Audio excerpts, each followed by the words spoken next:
Our week 4 Big Ten match against Madison.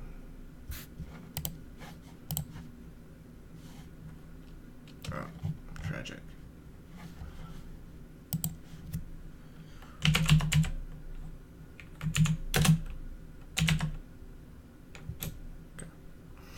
Just want to make sure I'm spelling it right.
All right.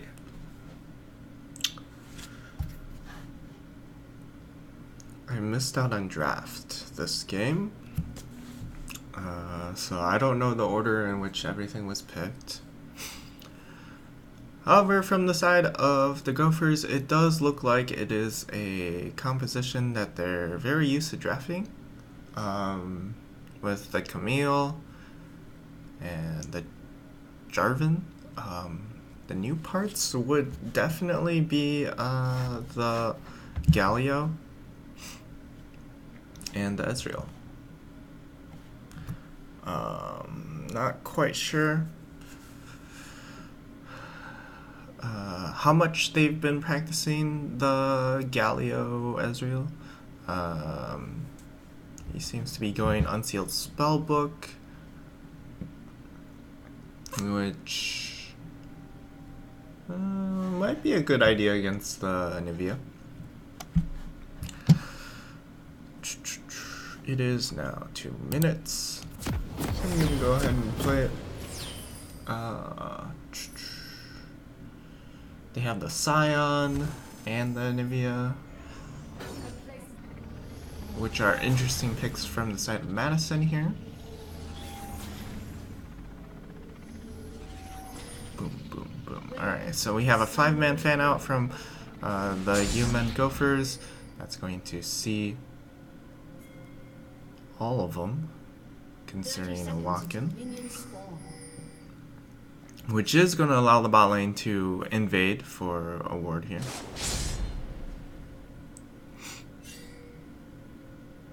So that's what is going to happen here.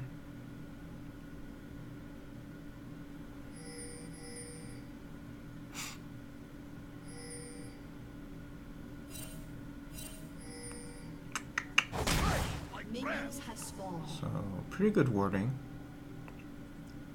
Getting 2 wards down right here. Maybe they go for a late invade based off of that knowledge.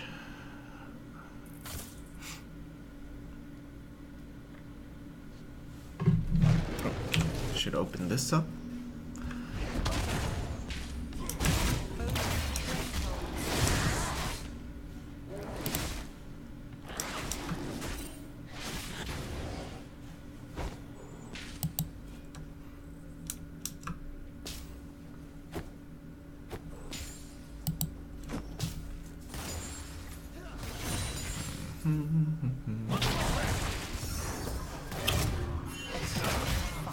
What I'm expecting or hoping to see in this game is an improved mid-game.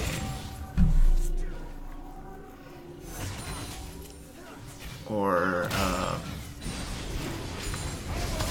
less of a reliance on them exploding out in the early game.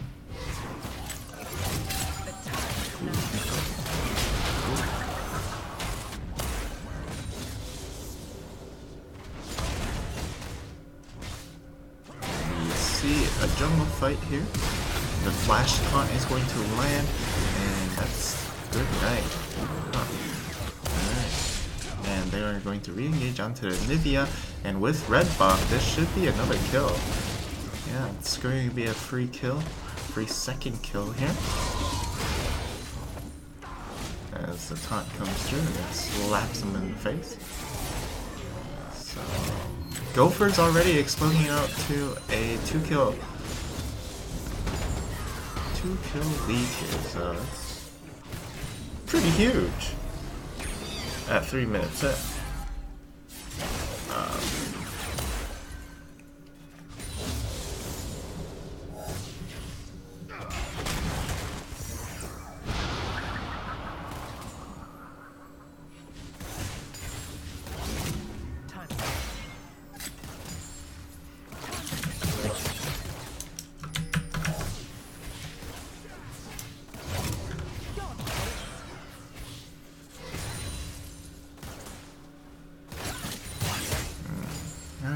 See what else is interesting.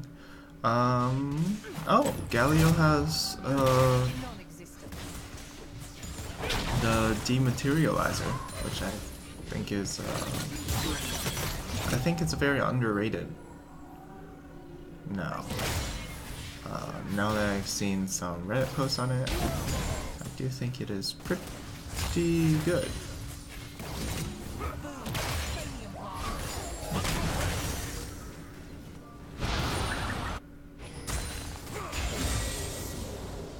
Galio wants to make this roam down.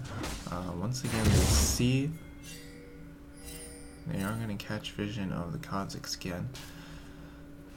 Bot lane also coming over to support. Yeah, this is pretty ugly. Oof.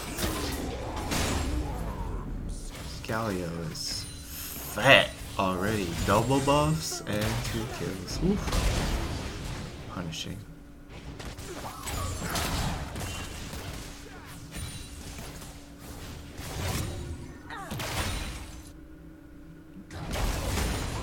Oh. Tragic. Their usual pattern of play have always been to get their solo laners ahead here. Which is why I expect them to make some sort of play on the top side again.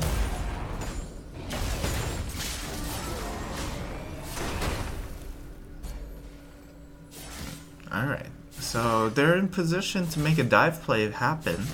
Ernst is almost 6, I would say. Yeah, he's got to be pretty close to 6. Yep, he's 6. So now he's gonna look to dive top lane. Alright. Sir, you got nowhere to go, dude. Alright. Dang. Wait a second. Okay. That was interesting. They just lost a lot of tempo for him. Taking those extra 2 or 3 tower shots for no reason.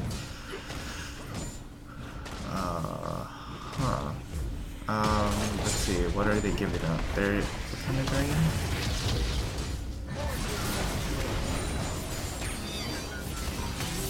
They are going to give up.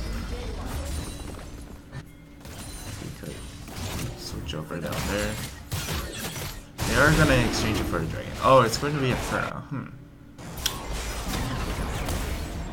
Well, I definitely think if it goes to really late game, they are going to lose, regardless of the dragon. But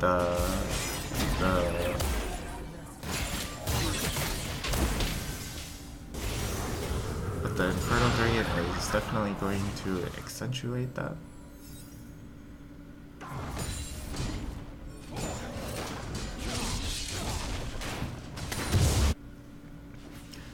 And this has been the strategy of the human Gophers the entire season.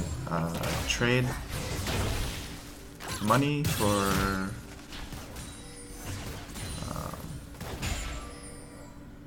the epic monster objectives.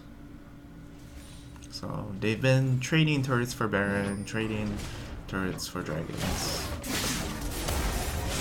and that's just been their playstyle.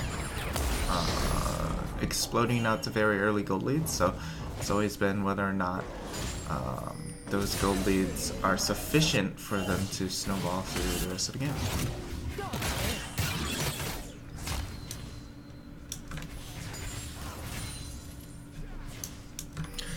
I am fucking cold.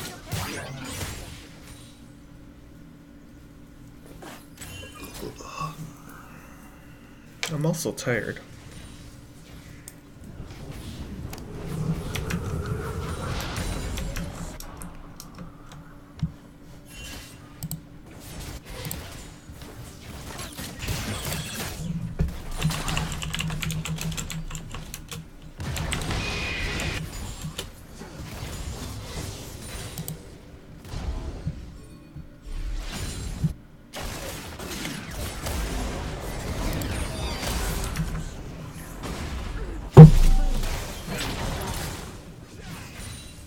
Looks like a fight is about to happen here.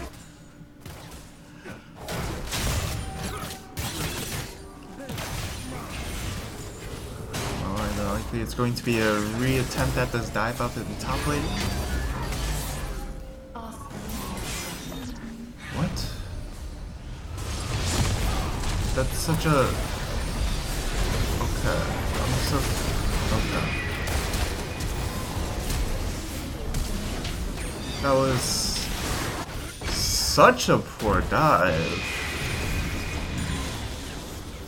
There was definitely a demand for the ultimate earlier, and the ultimate never came through.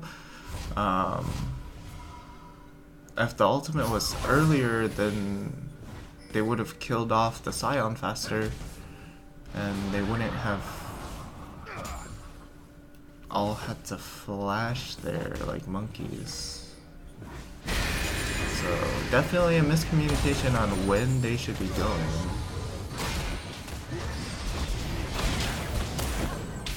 But Ernst is a monster right now. Oof.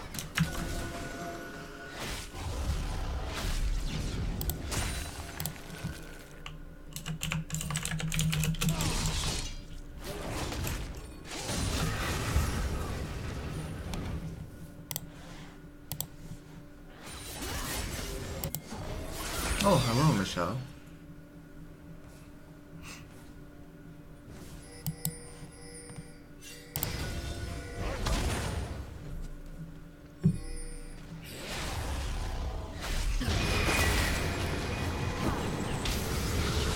That's at Ernst's. Whew.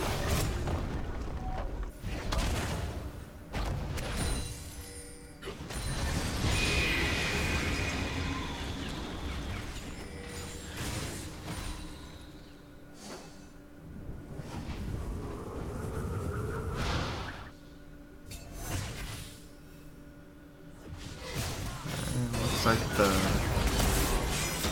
1v1 in the bot lane.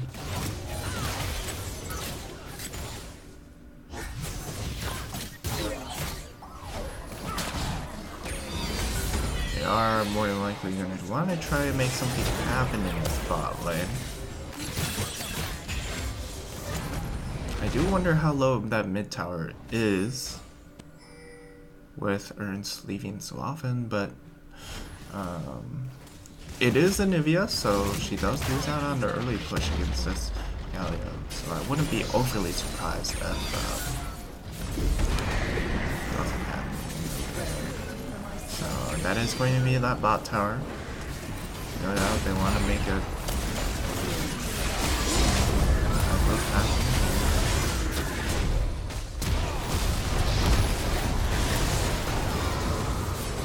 I feel like these ultimates have been really late.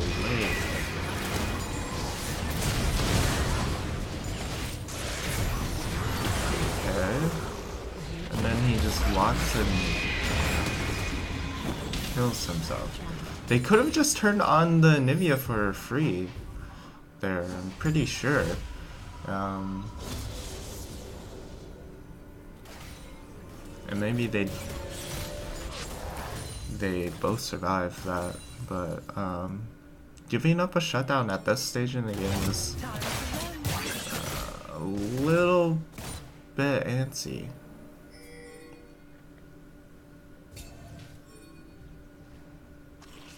Nidukon is doing pretty well for himself. They are going to get a lot of tower pressure here. Luckily, Wisc is jumped on, but now Potato's just going to kill himself. Alright.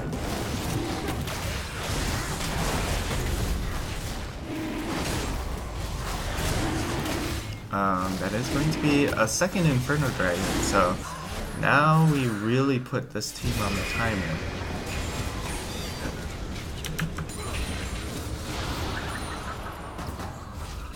Have they been reviewing these VODs? I don't know.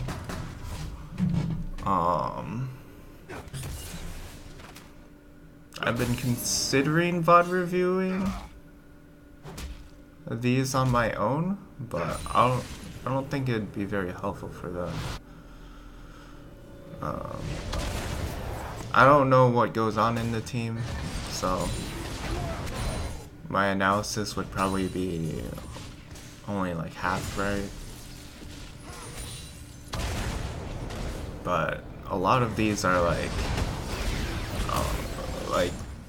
both of the games last week were really monkey, and this one has some shades of monkeyness as well.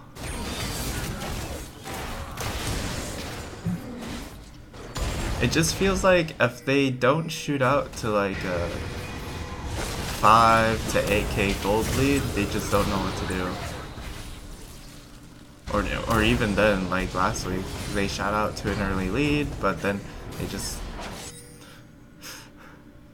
kept going for towers.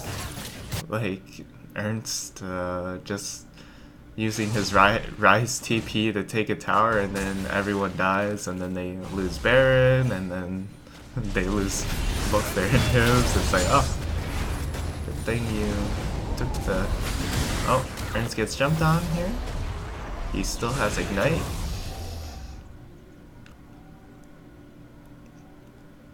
Even though he has Unsealed Spellbook. You know, maybe it's a visual bug and it's actually electrocute. That would be nice. Ah, the other nice thing, they display vision scores now. That's cool. Ooh, and that is going to be a very interesting Kha'Zix jump in. That's certainly an overly optimistic play from the Kha'Zix. Yeah, it's odd because scrims always seem to go well. If they can make things, then they can. It's.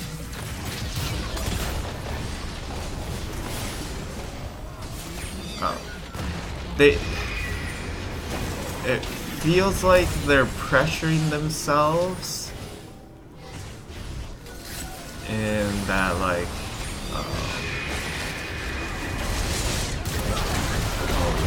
okay. Wait, someone canceled Galio.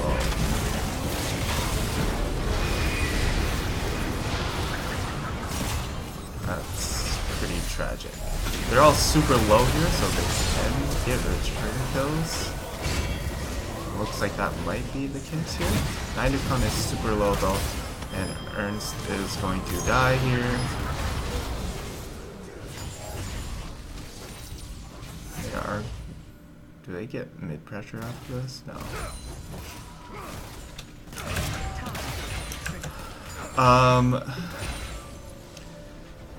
It feels like they look at the OP.GGs and get psyched out. I know last week they were up against like 2 D1s and like 2 Masters, so that might have put some pressure in their minds. It's also harder for me to find scrims for higher level teams. Trying to find scrims for trying to find like a Masters team to scrim. I've been fortunate enough to find a D1 team, but even D1 teams are difficult for me to find. Oh, Tanker is caught out of position here. See, their playstyle is if they can't win with their solo laners, they just don't have anything. And Nate's just gonna die for free here. Ernst really caught in position, out of position here. And once again, they just live and die by the solo lanes. I don't know, like they don't group. They don't know where they are on the map. They don't know how to respond to when they are after 15 minutes. Like, they have a great read on what they want to do the first 15. Their early game is excellent. It's pretty fucking clean. But once that finishes, then they aren't playing around objectives, they aren't warding around these areas. Like, we see Potato doing all this, the warding here with 49. I assume this is warding. 19 seems really low for support. I mean 23.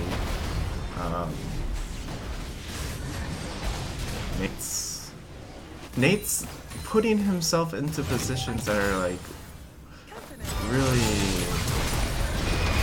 nice to get the pick.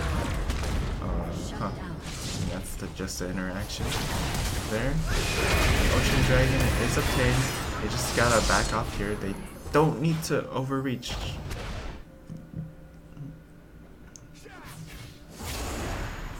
Like, if they set up, they can't do Baron. They don't have the wave pressures for Baron. They could have set up that bottom wave.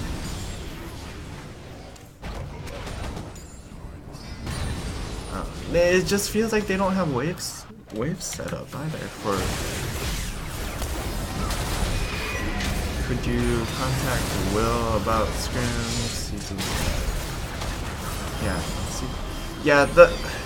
I don't know if they're able to scrim high level teams. Alright, Tanker gets caught out. Because it's not just like finding them, it's also like, are you willing to scrim a D3 roster? Which is our team, it's a D3 average roster, so that's the issue. I've been able to find a few of them, but it's yeah.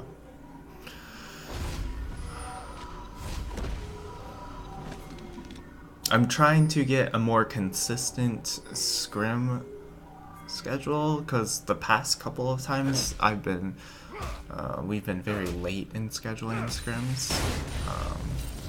It's because everyone's been like, oh, not quite sure my availability this week. So it's always been on Sunday when I get everyone's availability.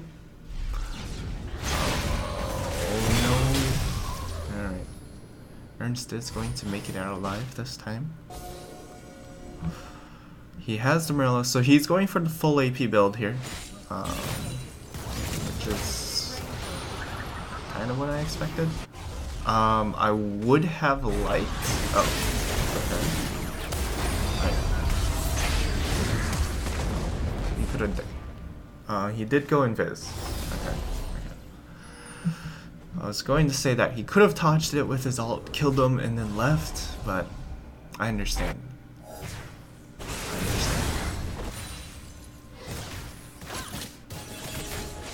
Alright, Ernst has TP now.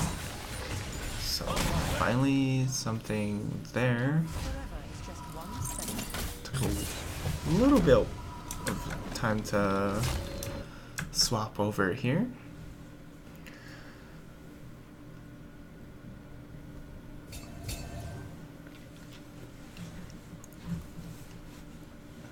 But Madison doing very well to group up here, so if they keep looking for the 5v5s, I think they're perfectly fine. Even though Minnesota has a really good Wombo team.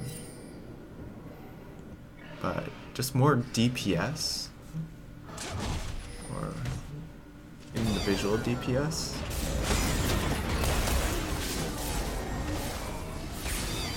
Ooh, baby.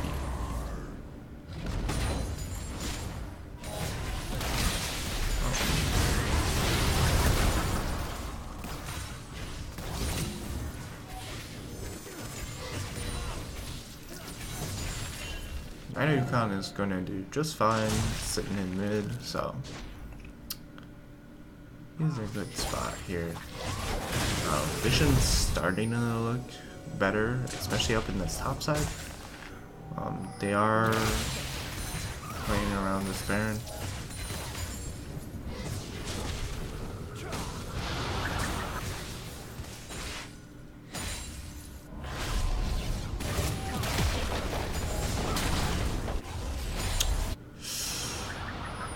Lost all the vision in that area. Vision is an objective too, right? So, especially so in team play where if you put wards down, you also have to be in a position to protect them. And that is definitely not the case there. They are going to lose this mid tower. And they are going to lose the potato as well.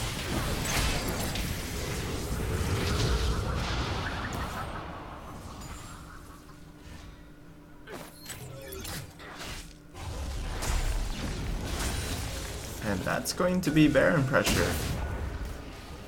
It's because they don't have a jungler. So. And against the Nivea, they have so much pick power on this Nivea. Ernst is going to be caught out. An overly optimistic ultimate right there. Nidukon is really strong here. I don't...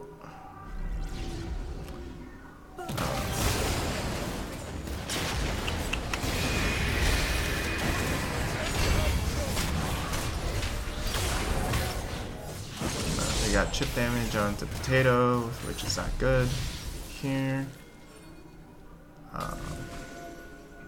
Because Potato is...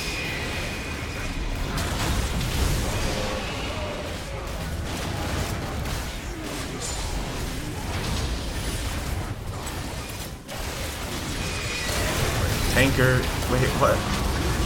Oh. What? They went way too early. Oh my god.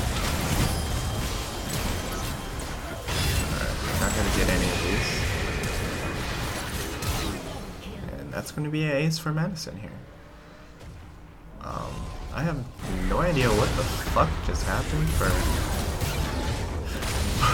that Baron play. Yeah, very interesting Baron play there. Running it down. They essentially just ran it down.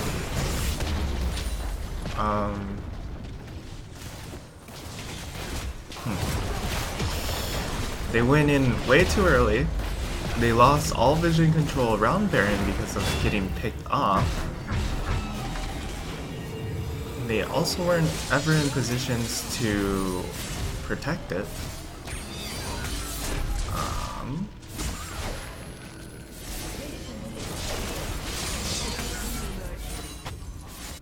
They also don't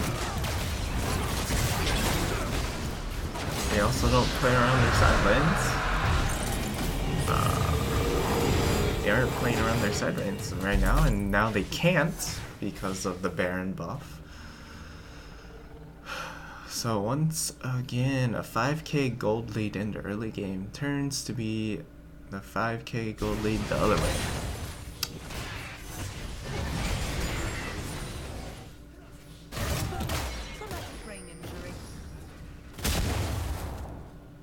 They're going to group bottom here, just because that's going to be the easier tower for them to get. They can siege top, of course, but it doesn't look like they are. This is a good opportunity for them if they were warding out bottom extensively, but it doesn't look like they did. This is where Ernst should... Okay, the top lane is going to be shut with slow pushing, so that's just fine here. Engage right now. They have to kill the Nivea.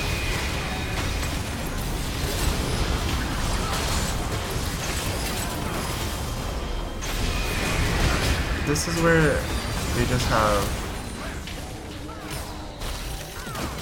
no idea what their target selection is.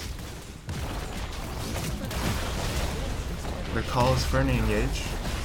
They probably know who they want to engage on. It's just a matter of like, do we prioritize peeling or do we prioritize dodging?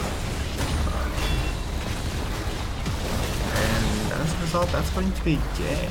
Wow, 30-minute game.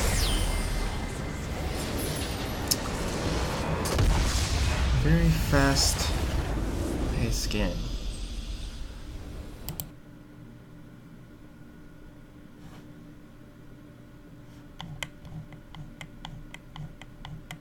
So what I'm hoping here is that they opt in for a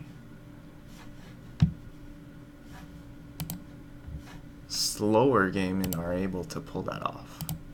That's what would be ideal here.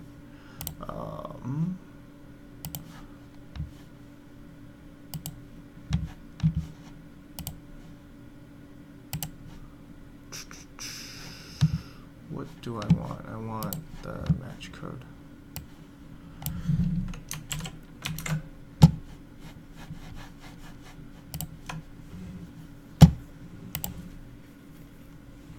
Now here I want the team to have an extensive talk on what went wrong instead of, oh, same thing as last week.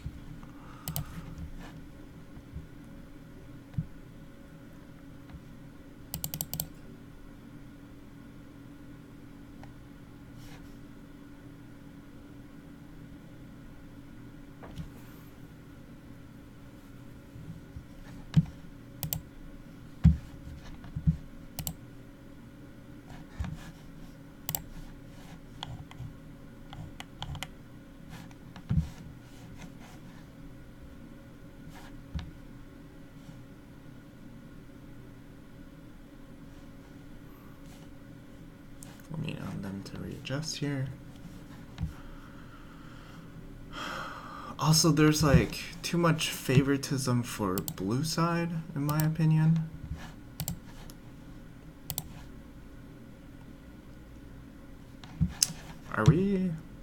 Did we have game 1 side? No, we have game 2 side selection. Alright. it should be red side gets draft advantage right now. There aren't like there aren't any like huge overpowered picks. But you see that the stall picks really do a number on this team.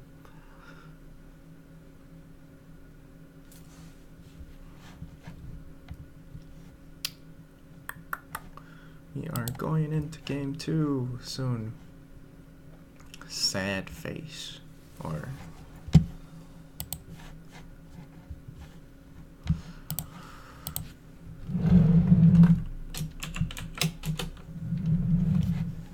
sad monkey. It's a sad monkey. Alright. So it's gonna be the Sandra ban actually. Huh, interesting. Sandra, Zoe, Gangplank.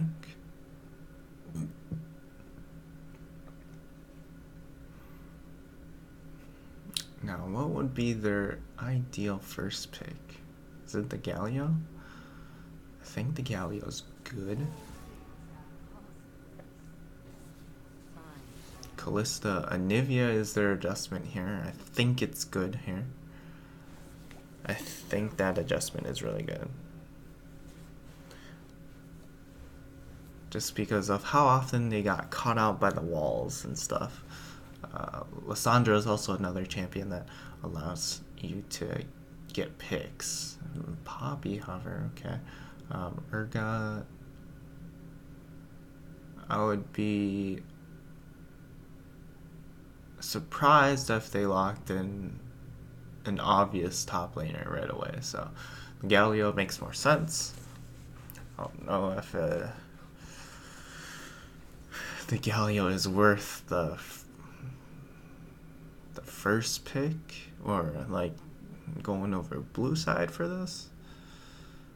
I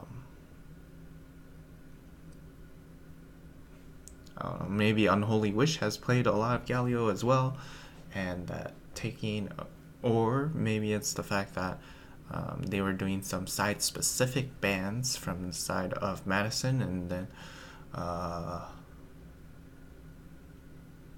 or for the side of the Gophers, and that they would have to, or they wanted to free up one of their bans for this Anivia ban. Not sure, but it's going to be the Sejuani Tarek. Both of them. Potato going back to Sejuani is not unexpected.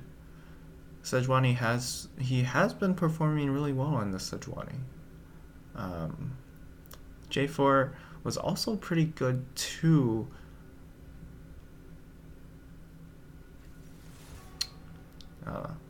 The Brand's pick. That's going to be fiery. And going to be pretty effective against a run-in composition that the Gophers have. So it's really going to be up to Zith to time these ultimates properly. Otherwise, they are going to get ripped to shreds. So we're looking for bot lane and top lane picks from both sides here. I expect double AD carry ban. Maybe Naidukan just ends up playing Ezreal because of all of the AD carry bans, huh?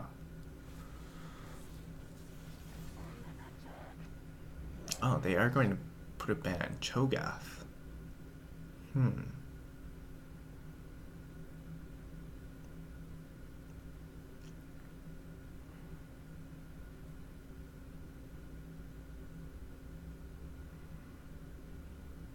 So for 80 carries, I expect this to be an 80 carry pick, and it will be. Just because if you don't pick an 80 carry, maybe you lose it, and then you're stuck with something even lower tier. The Ezreal Hover, I would like something with more wave clear, but I don't know the Zaya is available. I think something with more wave clear is really ideal for the Minnesota squad. They're hovering Swain, but Swain is not pickable. So it's not going to get locked in. Looks like it's going to be the Camille again. Alright. So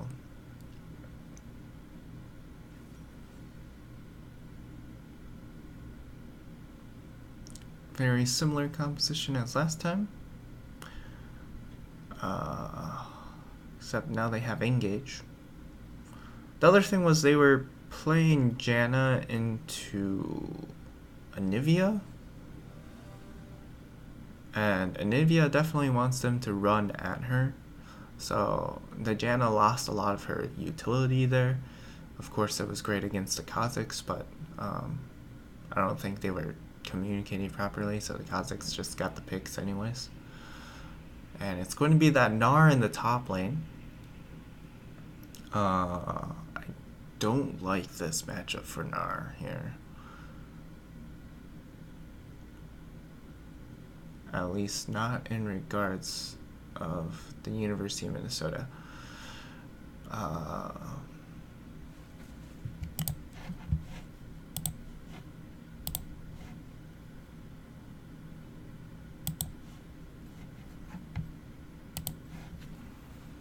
Looking at compositions. This is going to be an even more massive 5v5 composition coming from Madison. So I'm quite worried about that. On our side, we still have the same composition. I would have liked to see the Galio go electrocute. I think going electrocute would allow him to snowball and allow him to be more relevant in one-shotting potential.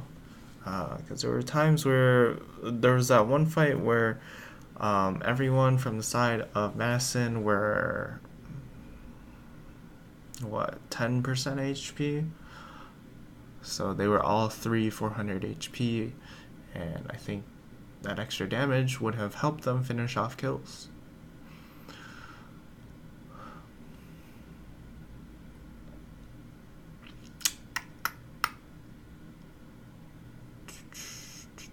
Silver Kench. This is also a pretty beefy team coming from the side of Madison. Of course, it's also a beefy squad coming from the side of the Gophers. So team fights could be explosive and could also not be, just because of the tanky builds, at least from the side of at least from both sides. I'm interested in if Ernst decides to opt for a more bruisery build instead of the pure AP build that he went. I don't think Morelos is good on Galio, or at least on all-in Galio. I think it's much better on Siege Galio, where you want to set up a siege. I'm not sure what the team wants to do with their composition. I'm not sure if they themselves know what they want to do with their composition. But here we are waiting for spectator delay to expire.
Fleet Footwork Sejuani, interesting. It is kind of a choice. Fleet Footwork is more of a choice here. I think Aftershock would be better for their team. But Fleet Footwork does help in the early clear, your first 1 or 2 clears. So I guess it's not bad if they want to focus on the early game. But I also think that Aftershock, the flat resists that come out on it are really busted for dives. So if he ran that, they could just dive top early on and be much safer. Regardless, they're going to dive top.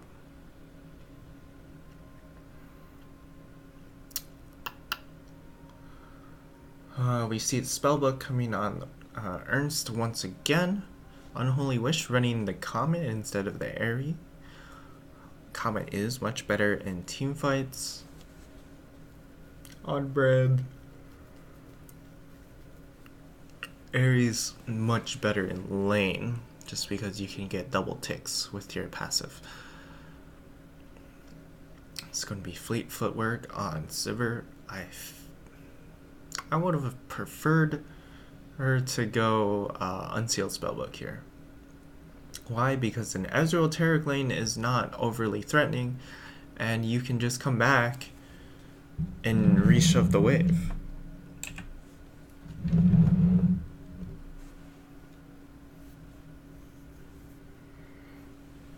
Only 4 stopwatches this game. 3 coming from the side of the Gophers. I'm Mundo with the Unsealed Spellbook. I think it's pretty good selection here. Zitherus has, I think, Guardian. Oh, we are 2 minutes in now. You can go ahead and start the game. So here's to hoping that this game will go better. Welcome to Summoner's Rift.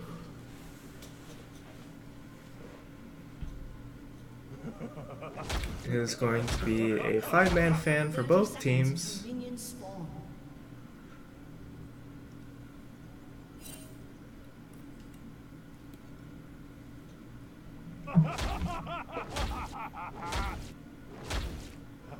Do they word out the pixel? Yeah, they did. So they do have vision. They opt to try and invade. I would like to see if they invest so heavily in this early game. I would like them to just try and invade to snowball their early game.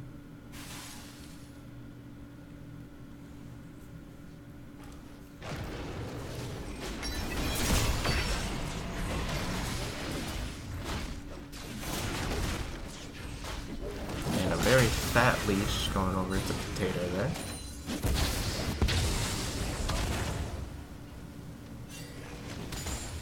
Both these mid laners are going to emphasize pushing, which is what Galio is very good at.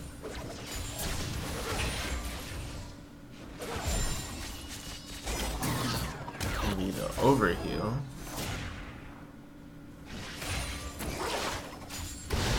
Sivir. Interesting.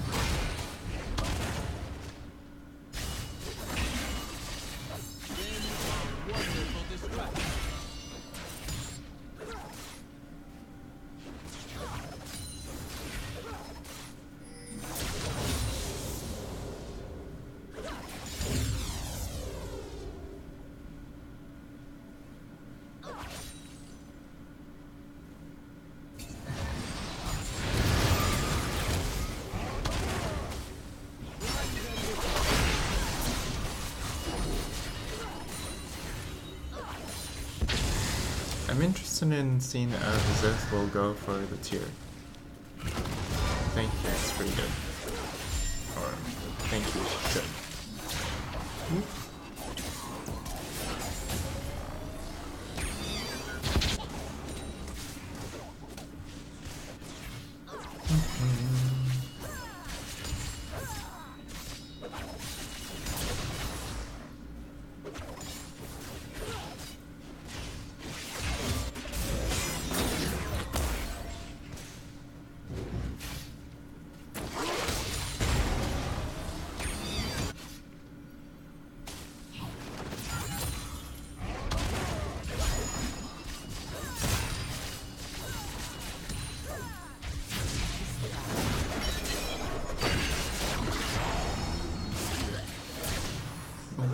Close. Gonna be a pretty big trade won by them though. By the bot lane.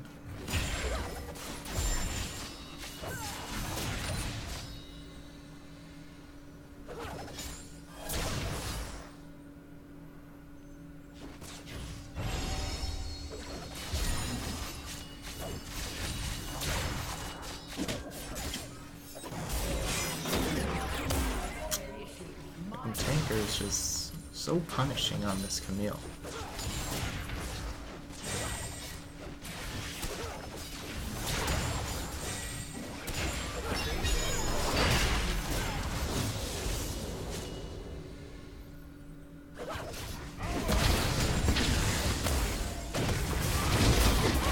Oh, baby. Oh, Tanker with a very nice escape. Buffering is I don't remember what it's called, but buffering it so he gets out scot-free.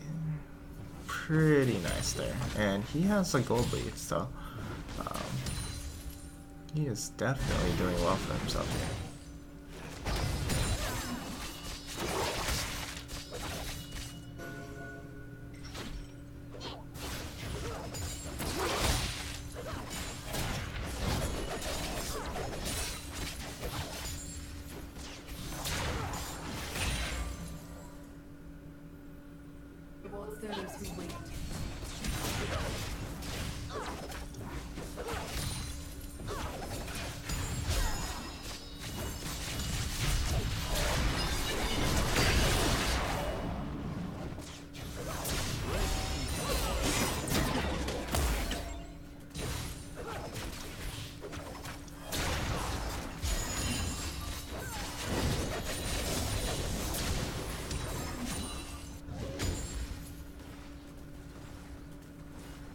They are gonna look to back here. I think.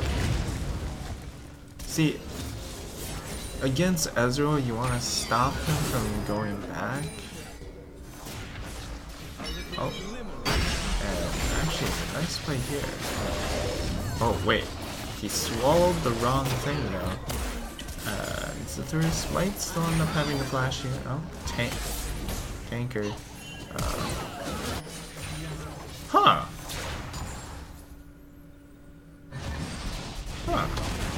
And they're not going to be able to get the return kill here.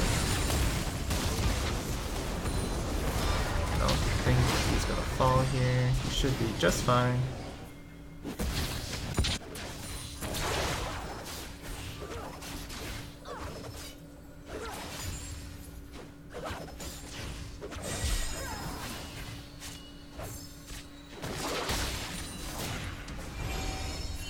He really just wants to bait out something so he can get some mana for himself.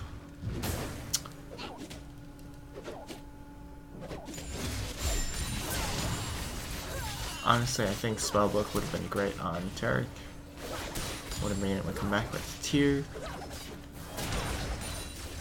If you wanted your tier go.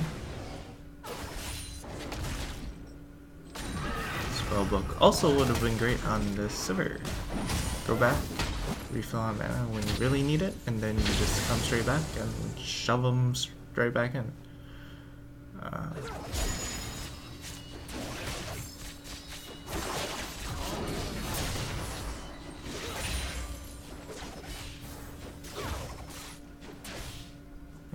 Here comes the overdrive. Oh wait, they have vision. Okay. Well, not they have vision, but he did show himself through those minions there.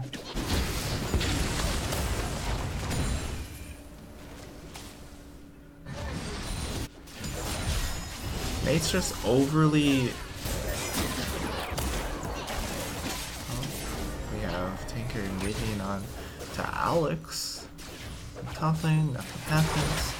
But I think Ernst is just a little too liberal with his use of the Justice Punch? Yeah, the Justice Punch. When wave clearing. That can really put himself into bad positions as seen in that previous game where he uses it and then they just jump on him and he's like, oh, I guess I'm dead. But he's doing really well in the farm department in this game, so it's a long piece of it. And that is going to be a kill up the top lane, I think. Could be a second kill onto the Zac, but no, they are going to get kidnapped, and that's going to be...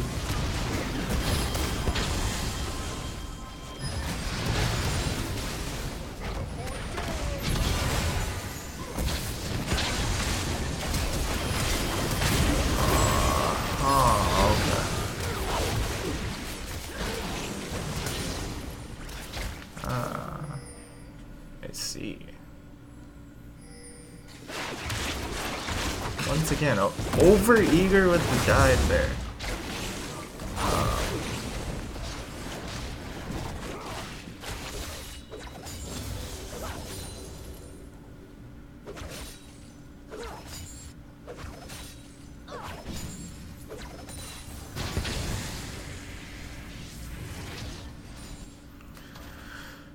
Huh, Brand is actually going for Morello's here. That's surprising.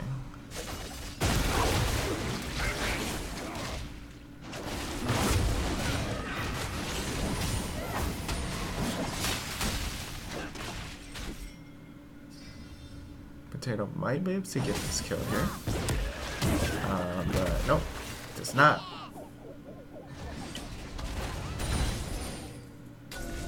They are going to be able to steal a little bit of the jungle, however.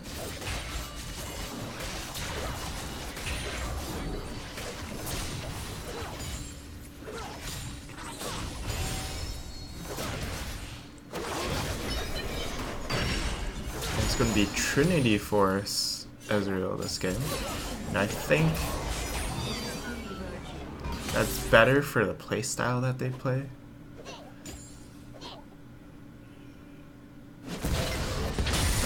Oh, and it might be a kill mid here.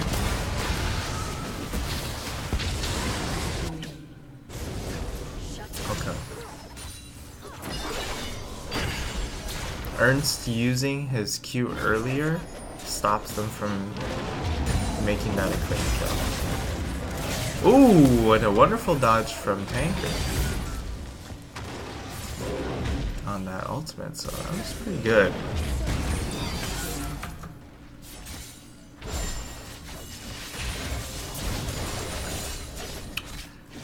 Yeah, that dying there was unnecessary.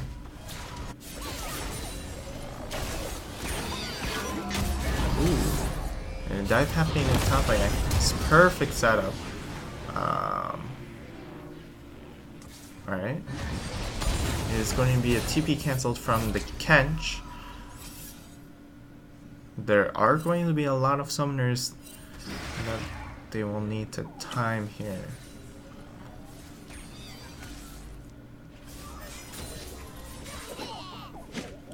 See, I don't even know if they're timing summoners still. I don't know what they are doing in game, besides being monkeys.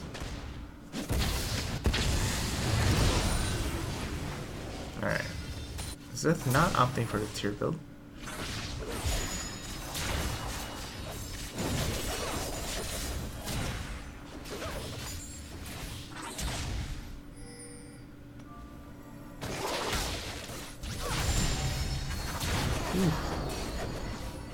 And a lot of damage coming down on his booty.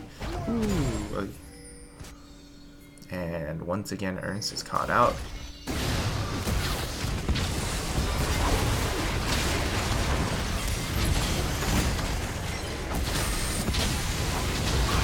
Ooh, and a nice kill onto Brandon. Alright, here comes the rest of the team. Not communicated. They just... it's like, alright, we can make a play, but we don't know what they have. I know what we have. And it's always been the what they have has been the part that gets them every time. They are out to a 800 gold lead, so that's pretty good. I don't know if they realize it though. They have a huge lead mid, and that's about it. So huge CS difference, man. And that's of course one of the issues with Red.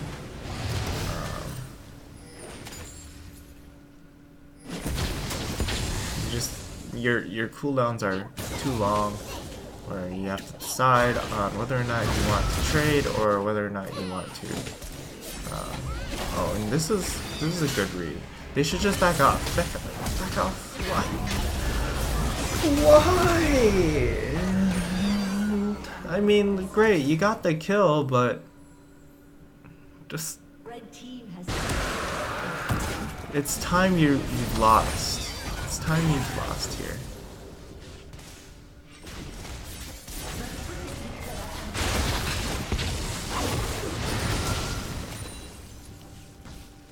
Dinar was gonna leave anyways. They grab first tower, so it's okay. But it's like overly forceful, and they are going to lose the bot tower in exchange. Not a big deal.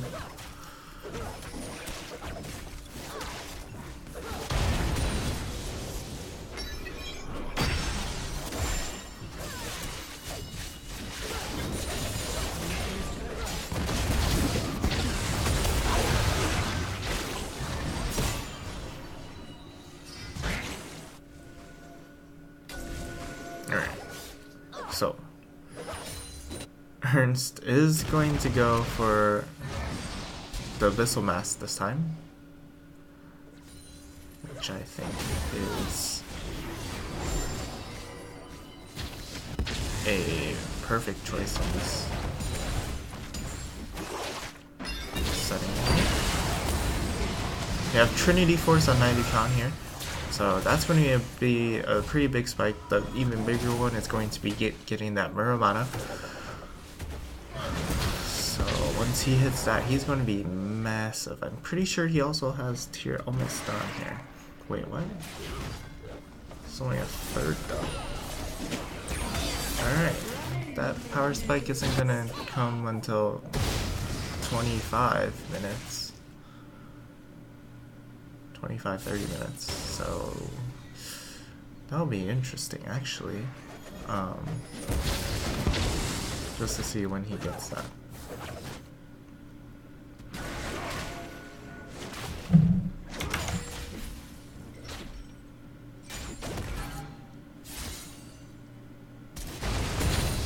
Hopefully it gives them what? True.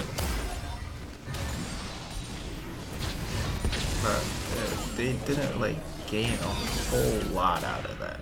It's still the same 800 gold lead. Of course, they don't know that. Top lane.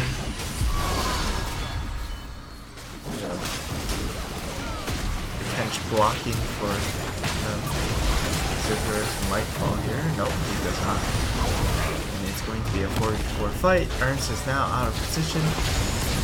Is going to land the taunt onto the brand. The brand is going to cleanse. And here comes the brand all in. It's going to be huge. Potato is going to fall to this. And as I said, Zith really, it's all up to him to really keep the rest of his team alive. with that ultimate. And any big teamfight ultimates, it never seems to be... Oh. The Gophers are a very poor 5v5 team, unless if they have a 6k gold lead. And even then, they find themselves to miss those two.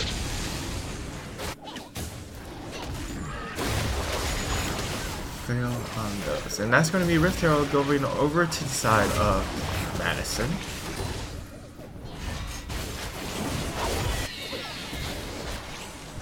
And it's going to be a mid push. No. I don't think they're going to be able to push this through. Brand sitting at 420. Camille with the Trinity Force is... I don't know. I don't know if Trinity Force beats Black Cleaver. It's pretty close.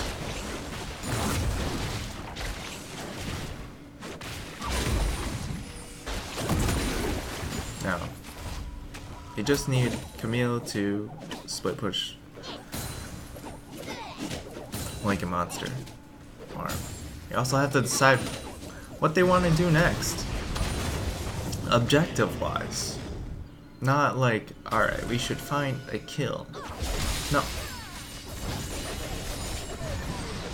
Rift Herald going over to this Sivir is going to be interesting. It is going to be really good for her. I think her is going to be able to avoid getting megged in the face. They're actually going to use it right away on this mid tower, and that is going to for sure secure that mid tower. Tanker is kind of out of position here, trying to press onto the Zac. Ends up not really costing him. Okay, this is really on Nidukon. Oh, and they are going to look for the engage. They are going to ult onto the Sivir. Sivir is going to die. Now it's all about finding this brand, and they do find the brand. So finally a fight to go their way, and now it's just about cleaning up the rest of the kills. Maybe they secure the one on Zac. Nope. They only get those two. Doing Baron. Okay. Do they have a control word for this? Okay. They have 3 control words. Alright. This is good. This is good. But this is also pretty scary given that it's Gnar and oh, alright, they're gonna kill him. That should be Baron then. They had the wombo combo potential of the Gnar and the Zac. Okay, I want to see them just kill the Zac here.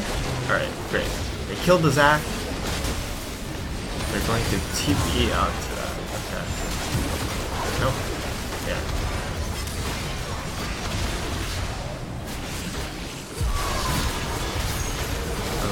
Now it's just a matter of, do they all kill themselves?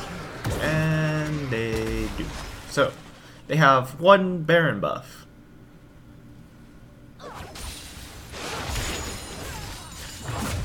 Can Zac smite? No, he can't smite in his Blob Blitz form. Pretty sure. Yikes, yikes is correct. Yikes is definitely correct. Tinker jumping out the Unholy Wish. Now he is caught out of position. Alex going to give up chasing.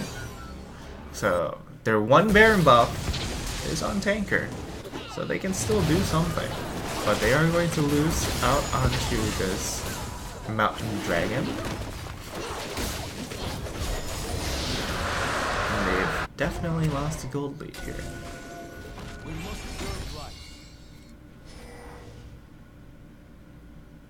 Have they gotten any dragons this series yet?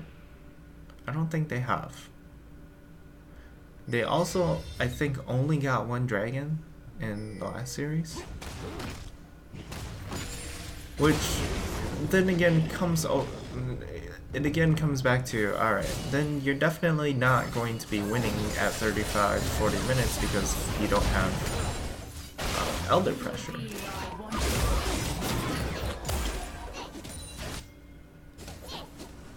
You want to set something up bottom.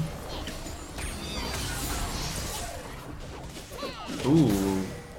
Mundo going for the cleanse, I think is pretty good. Alright, get a free kill there. And Ernst is in a little bit of trouble there.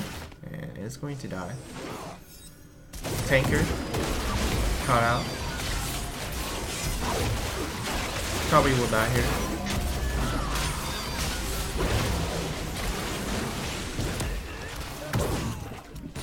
Potato. Also gonna die here.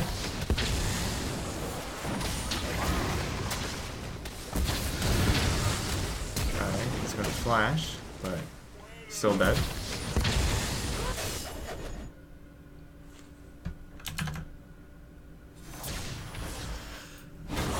Is that Michelle? Who are you? It's Ken Michelle. School and more school, yeah, that's pretty tragic. How are you, Ken? How are you liking this monkey ass game?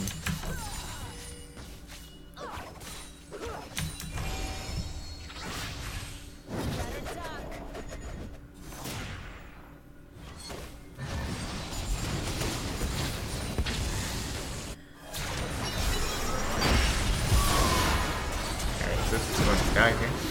Oh no, he lives. Nice.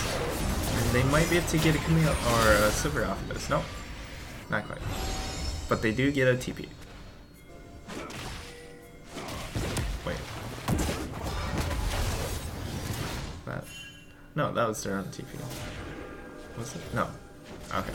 It was a TP from the side of... Oh! Ernst. Going adventuring again.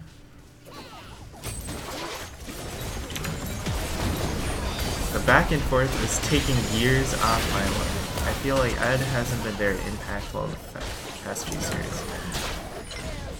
I think he's been impactful because he's been part of the reason why they get so many early game leads. It's been really good. Alright, they are going to dive into the back line. They get the Kench. However, it does allow the Sivir to free hit. This is where Naidukan really has to take over here. He really has to play aggressive.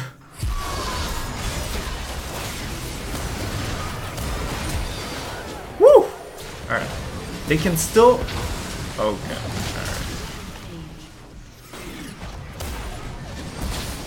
Nice!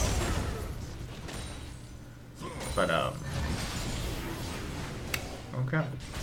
It's up to Naidukan to carry these fights. And also... Ernst has built a better build. He has a better build this game. Is he going for Proto Belt? Okay. Just kidding. If he goes for Proto Belt, it's garbage. I mean, it's not bad. It's just, I don't think it's very good in this instance. Also, you should have Electrocute. Like, if you want to go Proto Belt, fine. Get Electrocute. If you want the one-shot build, get Electrocute. Is this the second and the third game? It is the second game. Madison won the first game. It was very similar to this one, although it was more one-sided. I like the improvement in the second game. They are more reasonable at stalling this. And it's like, wow, stalling. And that sounds so stupid, but no. Stalling is fantastic. Because the Gophers have not shown any capability of doing stalling. Of Stalin. Joseph Stalin. That is a very fed backline from the side of Madison. Team fights are very scary. Skirt. Ooh, the top does land onto the Sivir, so that's pretty big. No! Why would you all?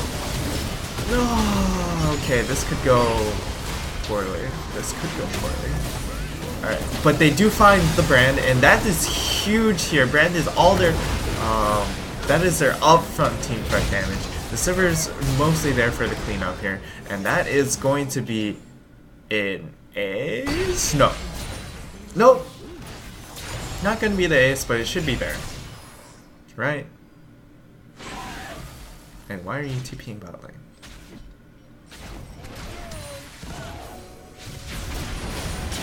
It's a waste of a TP. What? What? Oh, okay. Alright. They have vision on Zac. Zac is going to come in here. They just kill him. Kill the Zac. Ooh, he is tanky. Finish the Baron. Yep.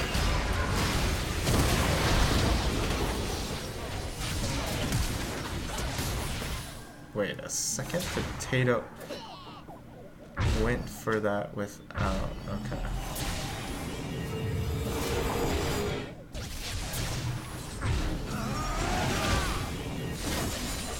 See, this is Naidukan's game to carry. Because he went T first Ezreal, he has more damage in these fights. Just for the 5v5. His use of the gauntlet was not very good in the first game. Although I prefer gauntlet in 90% of cases. But just the fact that Naidukan didn't seem very impactful in the previous game, I think the T-Force is gonna make him feel like he's more relevant this game. No, it's not. Wait, what? My boy. You tell him, Franker. Spellbook, only viable. Hey there, head and gold, which is a miracle. Yeah, they haven't gotten like any objectives. They finally get their first dragon of the series. That's pretty good. My boys, they make me so nervous. No, it's not a waste. Is alive to what? If they get Baron, Tanker, get no one is alive. Oh, okay, alright. I'm like no, what? Contest bot with their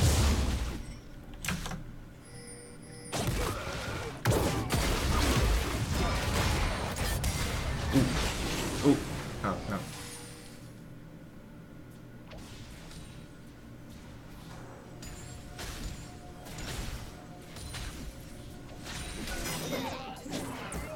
Yeah, but at the same time, they also like barely finished off that Baron, you know? Like, that could have been, once again, the 4-0 ace. Woohoo! Tanker, buddy! See, this is why I'd like to see them do more objective focus. Alright, very nice disengage. All from Potato. This is why I want to see them. I think they're now in trouble here. Alright. Naidukan popping off now.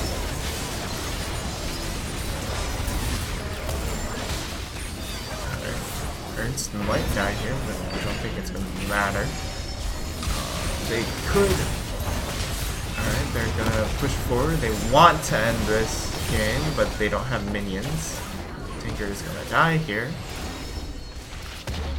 No, slightly overly optimistic there. But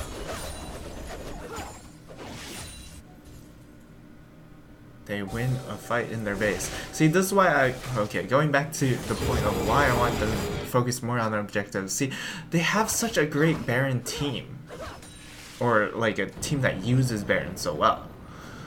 But they never have the proper setup or the focus on, hey, we want to take Baron and these are the steps we should do to make sure we're in a good position to secure Baron and make sure we, you know, get 4 or 5 Barons out instead of 1.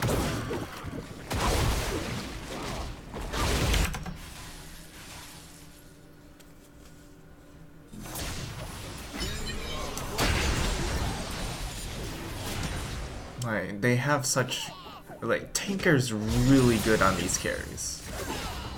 So, like, him with Baron is really good. But they always get Baroned on, and then Tanker becomes useless because then you're pushing into Baron minions. And then you look like a complete fool trying to push into that. And then you see them really overextending, right? Because then they want to just like 3-man the supposed solo laner right there, but then they're actually all there. Tanker is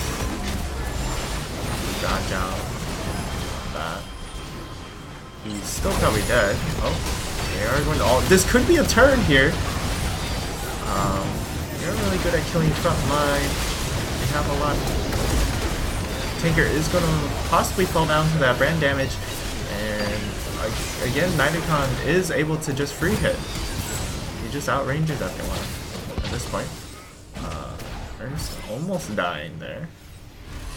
And Tanker is going to TP into their base to cut them off. Yeah. That's gonna be free. Tanker's wondering where's the rest of my team. And that's going to be game 2. Woo! Finally, something. Game 2 going over for the Gophers. So, very nice.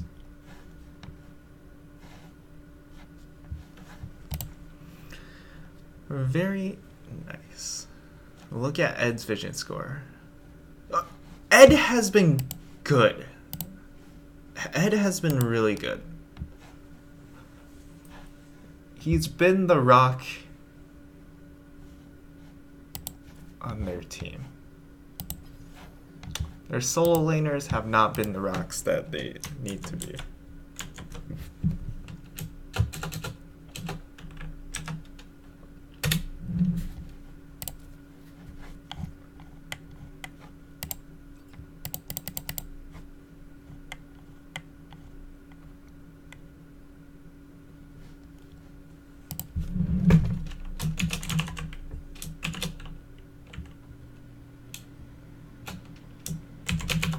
Big 10 match.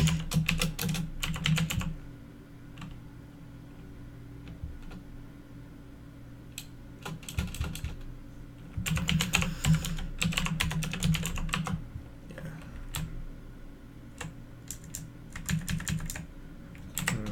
BTN match.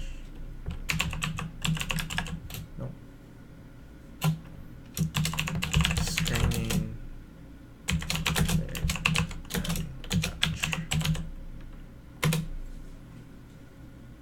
There we go. 90 kind of spicy boy. Yeah, I guess compared the UW's jungler, he seemed shaky. He was always dying during dives, but that's where it's their team communication for team fights is pretty solo queue-esque, I would say. It's really everyone doing their own thing there, which I think it works better when Naidukan has to engage that he typically does on the Kalista, but I don't think he's going to see that the rest of the season when they see just how much he struggles. Oh, Joanna's in a tournament.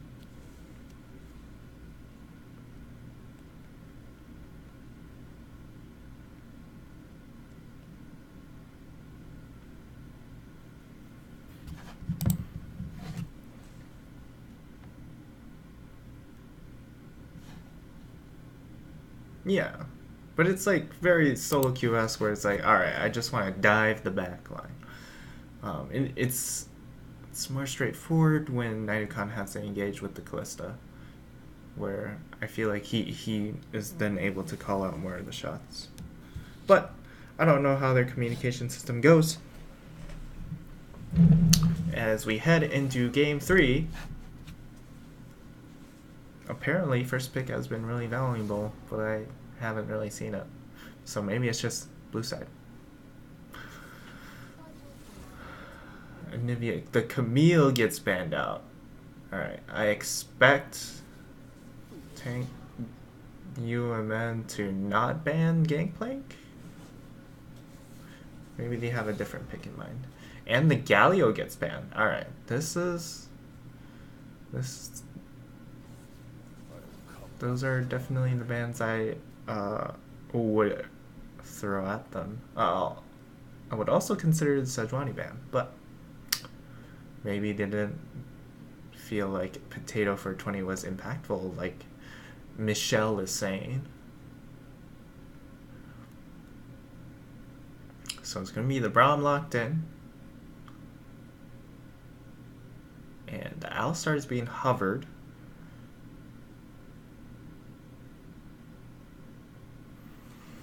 Now, what does Ernst go to? Sejuani locked up.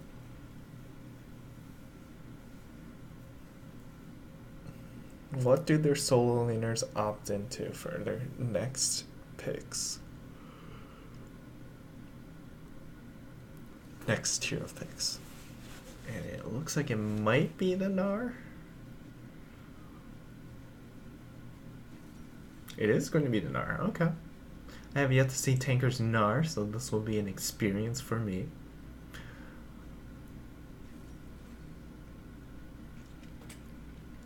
And that's going to be the Callista secured away. Whoa, actually, I just noticed, huh? They didn't opt to take that Callista early. Maybe they opt for Ezreal again. I don't know. There's going to be a lot more freedom. He has the option to pick up a Tristana. I don't think Kog'Maw. They're going to lock up this Taric pick. I think it's worked out, but I think it was mostly because they were playing into the Sivir brand, which have a lot of AoE damage that they can block. Although, he really didn't block out much of the brand ultimate.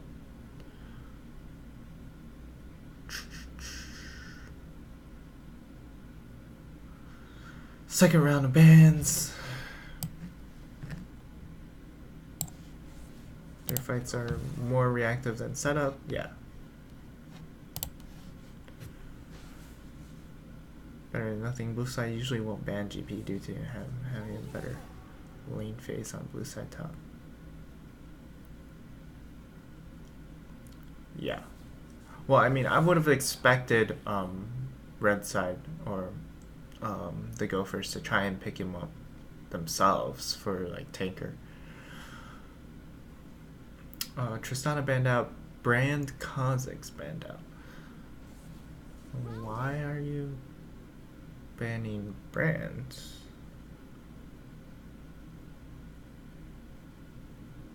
Unless if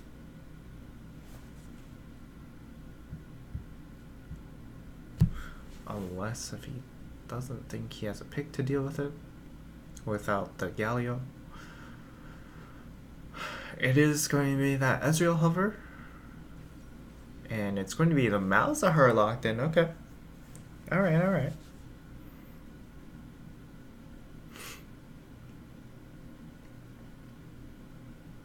Blind pick.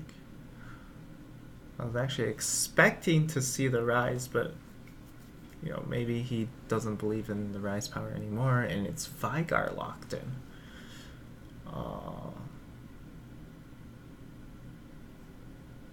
Even more interesting.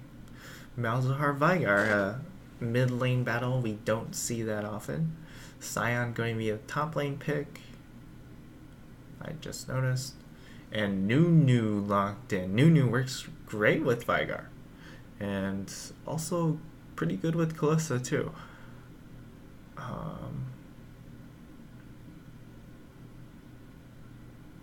However, his weaknesses still stand.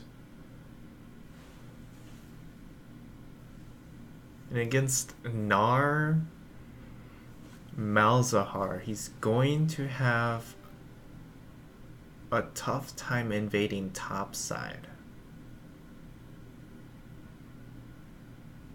Is what I think.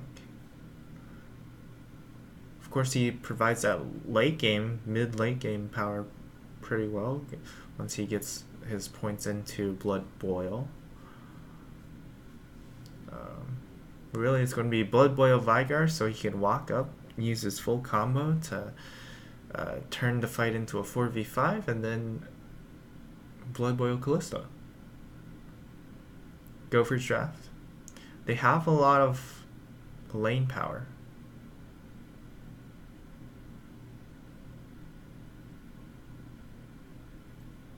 Actually.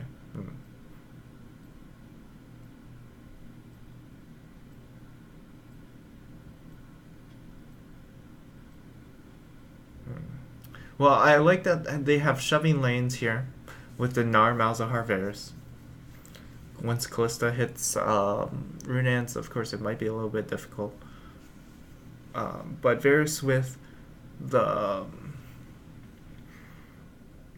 whatchamacall build, Gwynsu's build, is going to be able to kill the Scion and the Nunu. So that's great as well. Because they are going to lack that late game damage if they went for something else to kill these tanks. Because Brahm's also going to be up in there blocking a lot of shit. It also gives Nidukon an engage ability, which I think is what the Gophers have been mostly playing off of. I think they do a lot better when Nidukon has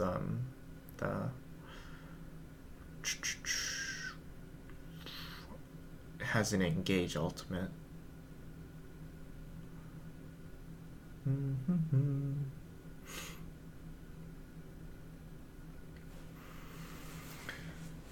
But yeah, having shoving lanes is going to do wonders against a Nunu, because if Nunu invades, it's just going to be himself then.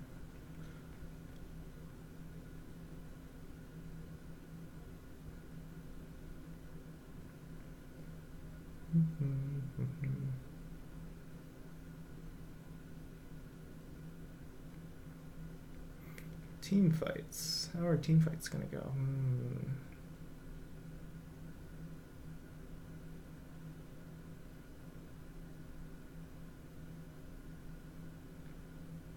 I think the Vigar is going to be a big threat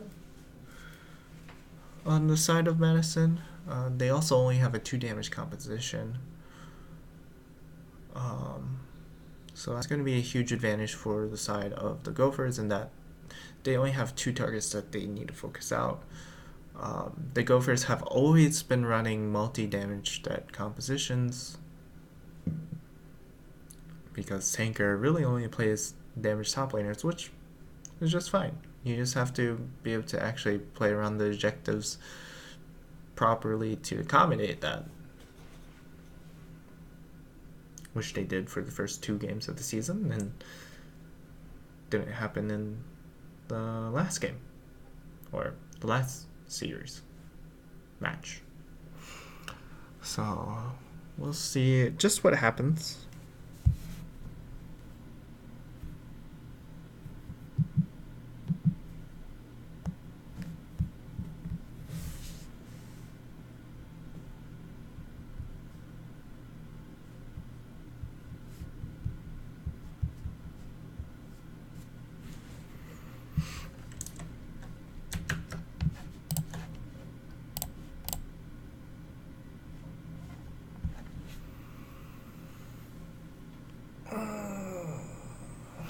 I am hungry.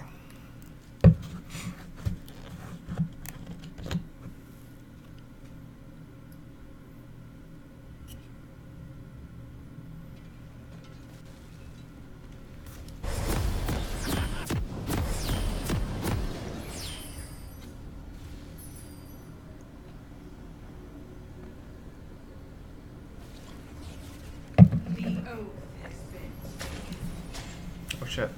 Yeah, pause. Pause it. Oof. Alright.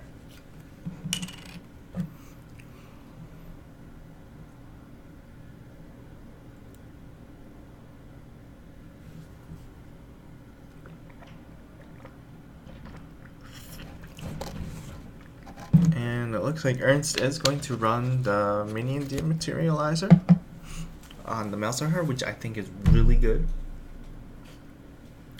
Super busted. Really helps out his lane shove.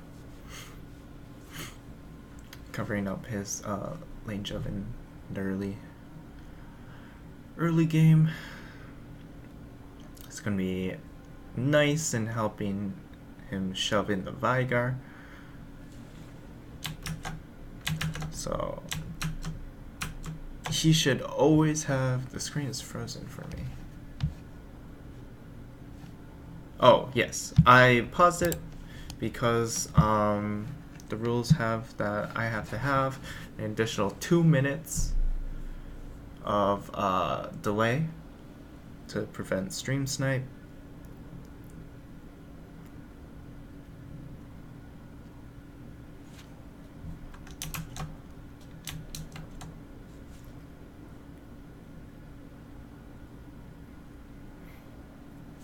It's 5 minutes in total, so it's 3 minutes from the spectator delay built in, and then 2 minutes on top of that. So that is why the screen is frozen for you, sir.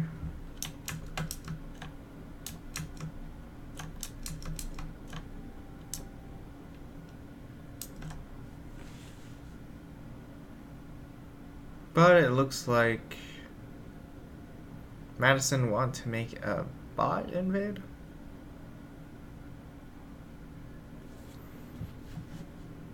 We are at 2.5 minutes now. Welcome to Summoner's Rift. So once again, it's 5-man fan from the side of Gophers. They've really only been doing that.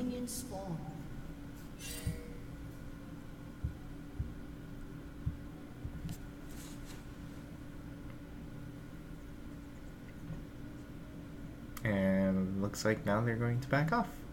So Madison is going to back off. Gnar is going to get a ward down. No.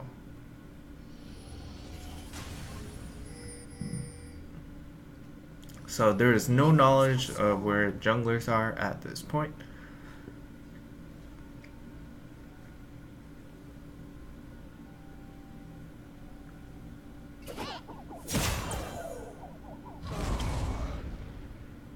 They are going to see the blue start though. Now they see the blue start, they know that the buff in question will now be the red buff. Tanker is going to get 3 damage now.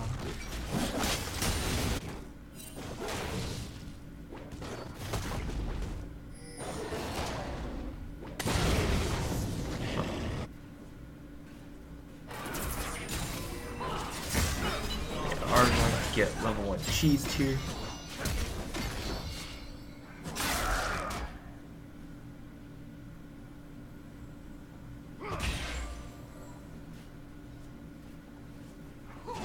Or maybe someone else is going to get cheesed, huh? Someone is about to get cheesed, and it's going to be Nidicon.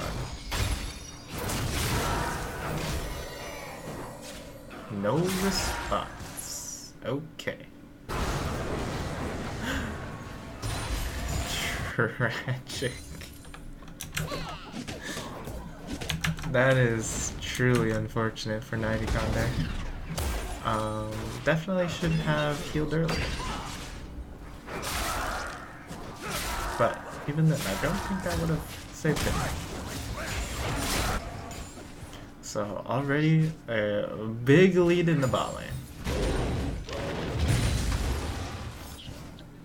Not gonna be fun there. Wonder what they're gonna get though. Double longsword. Alright. That is a pretty hefty buy there. Oh. is going to flash out of that cage.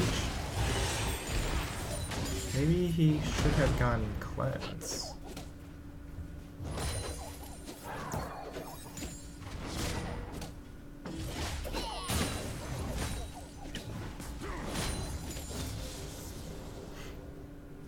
I'm also interested in seeing just how Tinker builds this node. There's been a couple of variations of builds. I think a lot of people are starting to go for a full damage build, or very close to full damage, where they get Bladed Room King, maybe a Runans or a Phantom Dancer.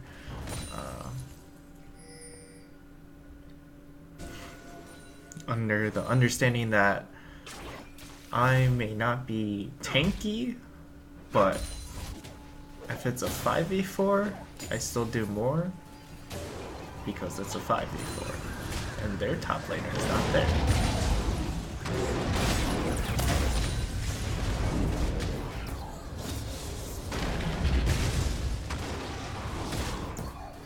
Oh, nice. Even trade there. That is going to be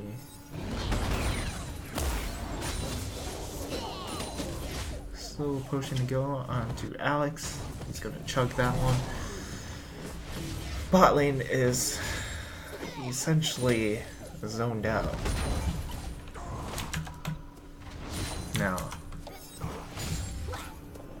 as a support in this situation, what would you look to do here, Ken? Because this is a lot of fucking pressure.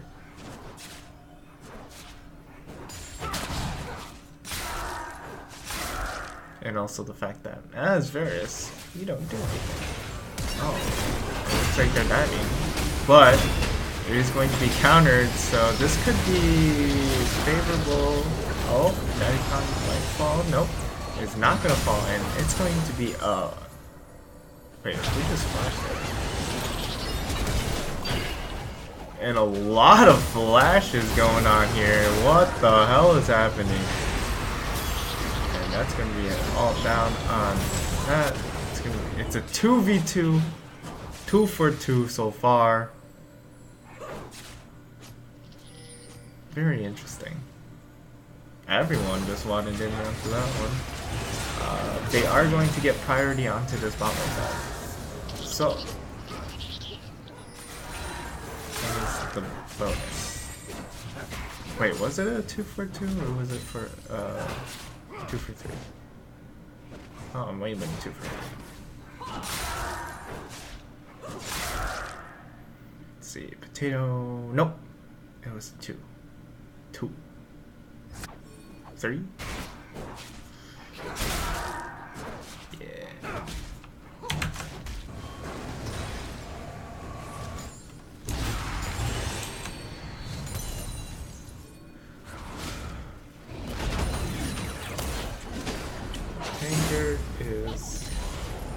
Tanker is actually a level down. That is not good.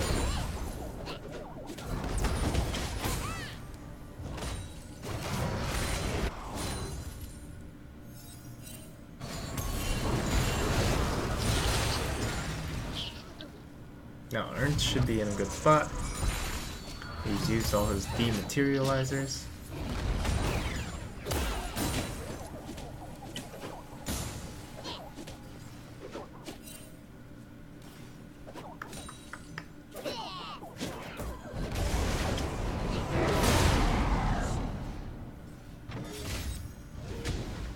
He should just look to ult him. Oh no, get some chip damage.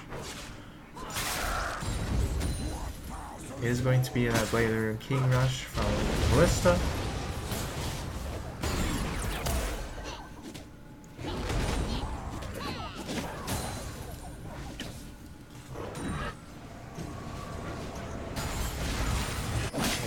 Ooh, actually this Kalista is 3-0. That's pretty terrifying.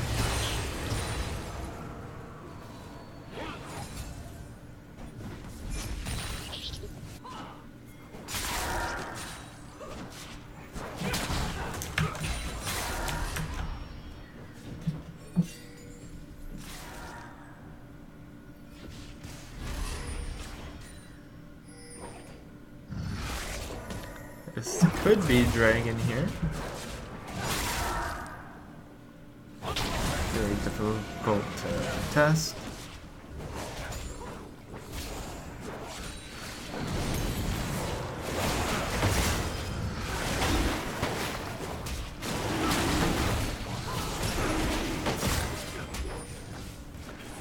And indeed, it will be secured.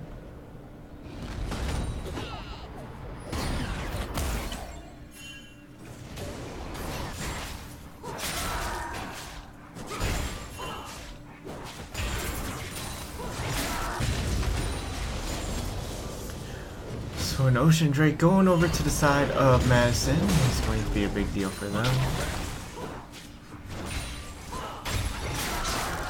Luther is going very low.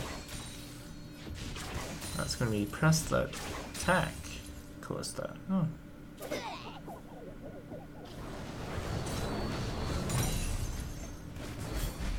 don't think press the attack was too good.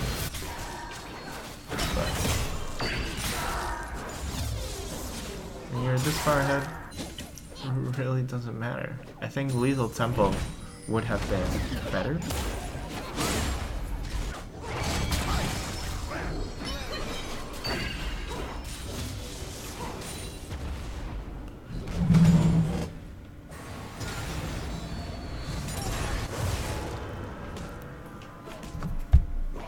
So for the most part, this Nunu hasn't been able to get much invading done, which is, I would give that mission clear, but decided to go first. Now it's just a matter of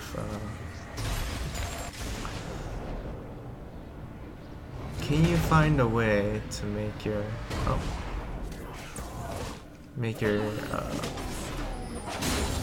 mid-game passable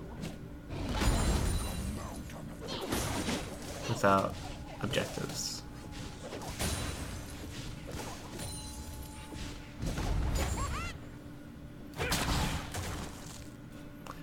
This could get caught. Nope. Just gonna walk away just fine. And this is where Ernst really has to find an opening to go to a side lane. He has to make a play bottom or top with this ultimate. It's really all about him ulting on cooldown.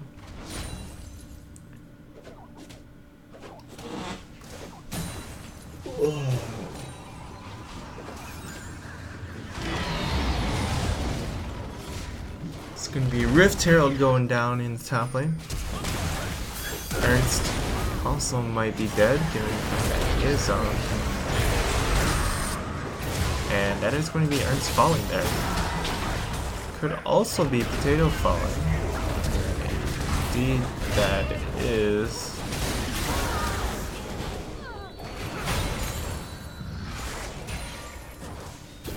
An interesting flash. I don't know if there was better flash available for him to get out, but I think he was just dead either way. And they might get... They aren't gonna get two? They might get two here. Seems like they're gonna get two here, yep. And with that, that is going to be a huge gold lead.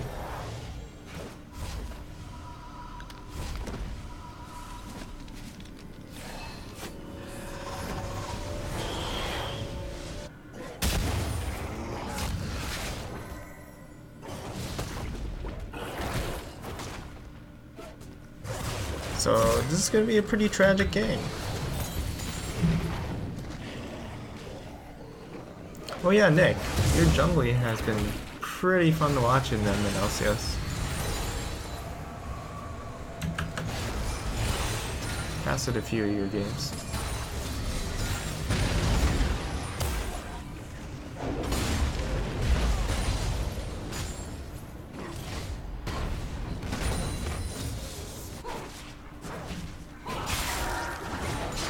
.50 Callista, already a QSS.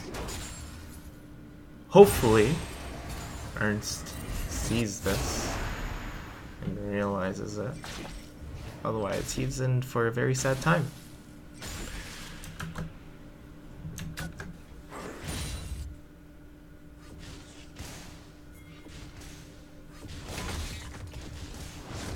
Dragon is up in a minute.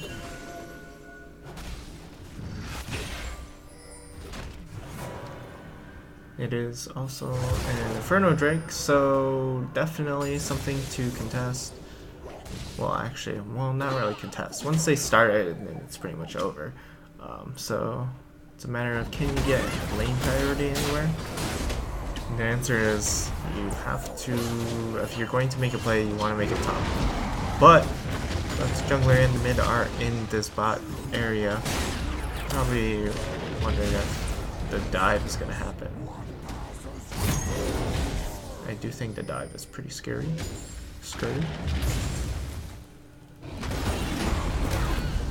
Ooh. It is going to dodge out that knockup. That's actually pretty good. But is going to have to burn that flash. He might still end up dying. Nope. Just fine.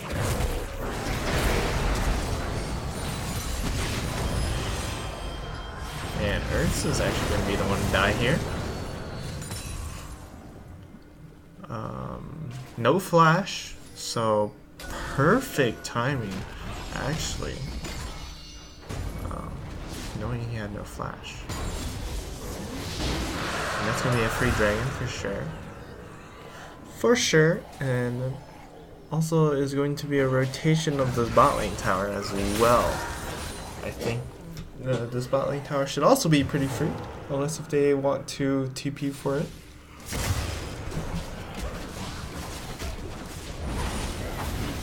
And they are going to TP for it. Here comes the ultimate from Zip.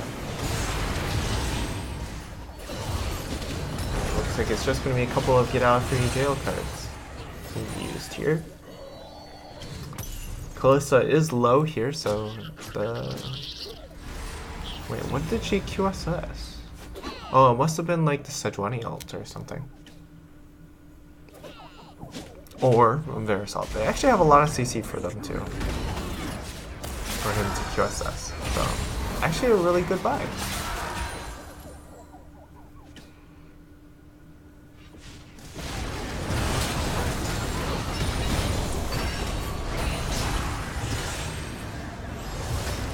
Are going to continue to siege this bottom tower. Should be able to get it with the Ocean Dragon. Yep, Ocean Dragon is fully kicking in, as you see. Is now half HP, so pretty big deal.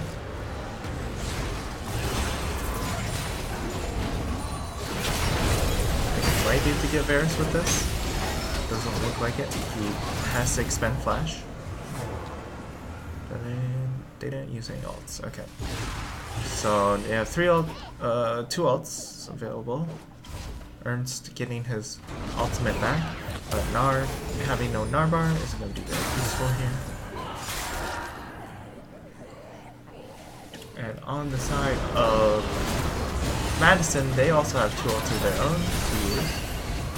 So mostly going to be looking to see where Gnar is with his Gnar bar, if he's able to get off a good ultimate. He is pretty close to that Mega Gnar. So this could be an opportunity. I would assume they're going to try and look for the engage once they start hitting this tower. Top lane is shoving in to the side of Madison.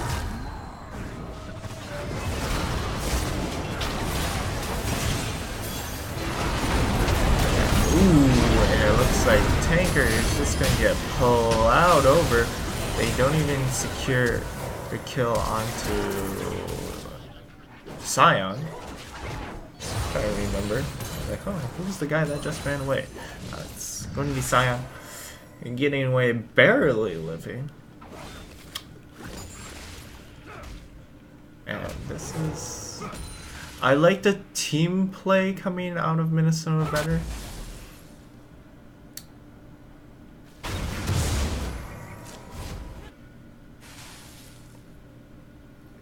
this game than even their last game, at least in this early game.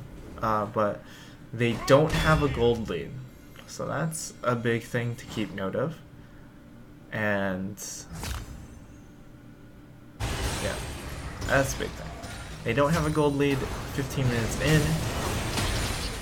so now it's just a matter of are they able to make a successful comeback? Can they slow down the pace? Naidukan has that Gwynsu's. He also has Merc Treads, which, given the amount of CC coming from both sides, I approve of anything, any safe choice here. Trigger. Tanker is not really going to be able to do anything against this Scion.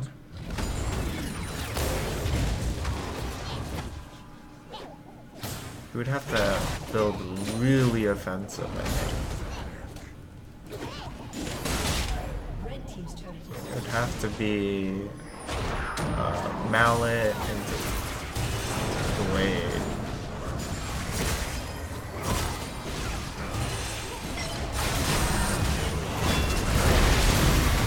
Ooh, and a fantastic ultimate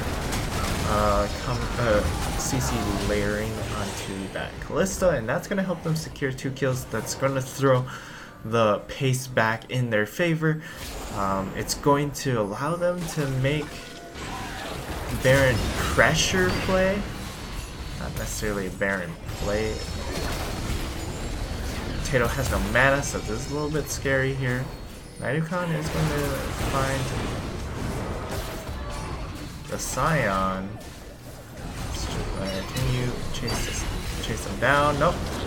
They are going to secure that mid tower though, so a great comeback play. I like that. And the flash snowball.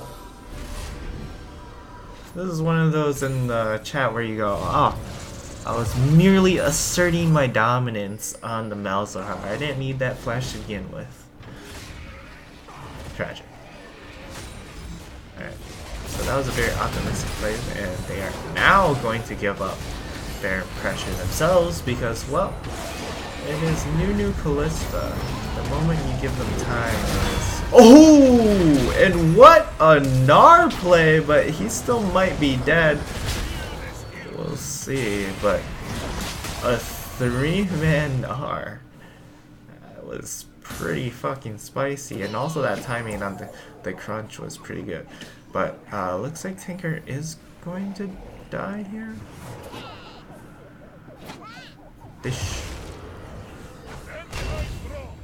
Honestly, they should have like been in position for Baron for that on that sacrifice.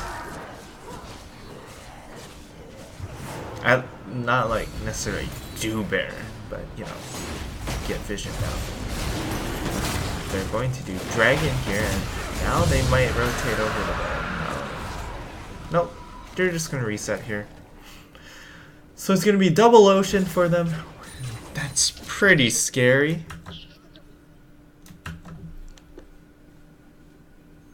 They can just keep on sieging here. Looking at the ward scores, it's pretty even this game.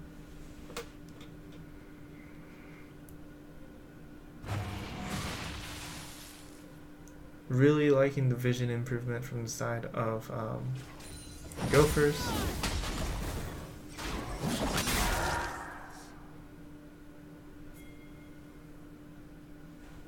But these fights are only going to get harder.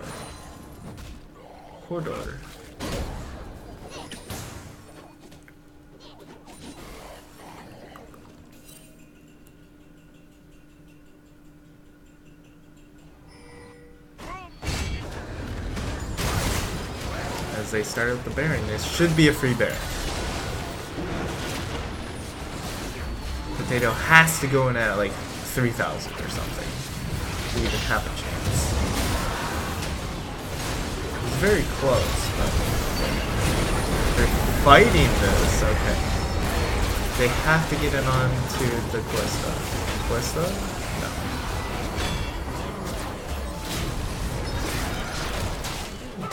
No. Alright.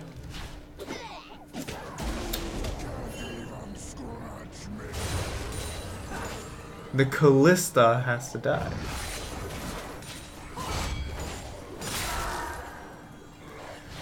This might be just game over unless if they are able to really layer that CC down on Sir Callista. I feel like I'm a broken record. Callista must die. Callista must die. But yep. That's going to be the Univ following. They might be rotating up to the top lane now.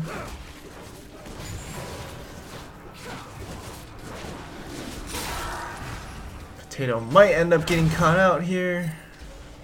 Oh. Fine. Oh, or... Alright, now Tanker wants some of the action. He's gonna be able to bounce off of there. Bounce out of there.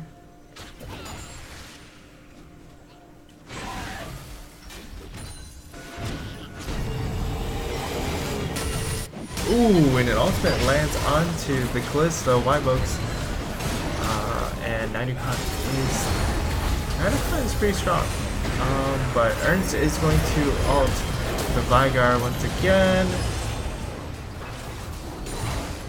No one's down here, so. Tanker might be dead.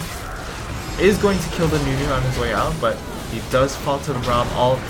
Potato now in a poor position and is going to have to dash out himself. And now here comes Unholy Wisc, just going to straight up ult the Malzahar. And that's also going to secure himself a double kill with the cage. And that is more than likely going to be game. We've got nothing left here.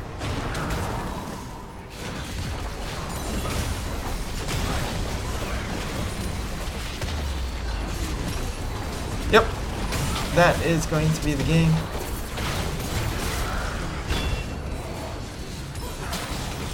So that's going to put Minnesota down at 2-2. And I think Wisconsin is 2-1, so they're going to be 3-1 now. But that is going to be game and match for the side of Wisconsin Madison. And it was really no contest in this game. As you can see from the timeline, all blue. Objectives, kills, everything went their way.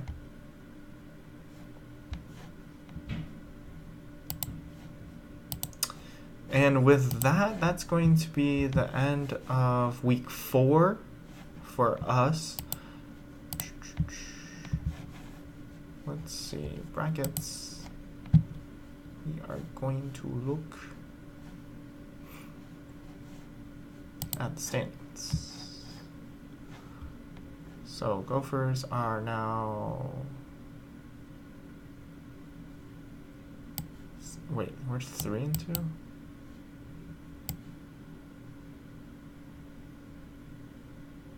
That's really confusing because I'm pretty sure we're only 2-2.